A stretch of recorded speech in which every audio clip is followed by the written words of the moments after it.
के ना भजब तारा लोभ ना हो मुंह में के दांत टूटी झूल जाई चाम हो कहे के बा राम तो कहे लगी लाभ हो ये राम राम कहो दांतवा टूट जाई तो तू अपना जाने में कहब जे राम राम बाकी कहे लगी लाम लाम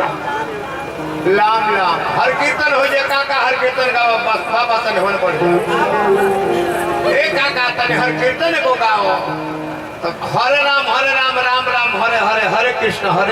कृष्ण कृष्ण हरे हरे ना कहो कहो ये होला लाम लाम लाम हरे हरे होले केतना कृष्णा कृष्णा के जगह होले केतना केतना केतना होले अभी पातर आवाज बा सुर मारता रहो राम राम कहता रहो लास्ट में लाम लाम कहला कृष्णा कृष्णा के जगह पर केतना केतना हो खेला तो मुंह में केतना टूटी झूठ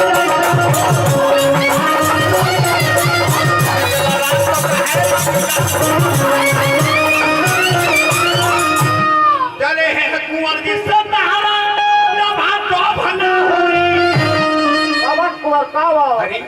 हम अपना के ना करें बाबा कुंवर निर्भय बाबू हां कुंवर 5 गो वर्ल्ड में भइल बाबा कावा कहते जे कौन राम लक्ष्मण देखन बाग कुंवर दो आए तो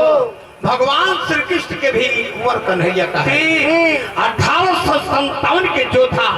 जेकरा के लोग बाबू कुंवर कहते एगो भोजपुरी इंटरनेशनल गायक हमारा जेकरा के लोग कमलदास कुंवर कहते आज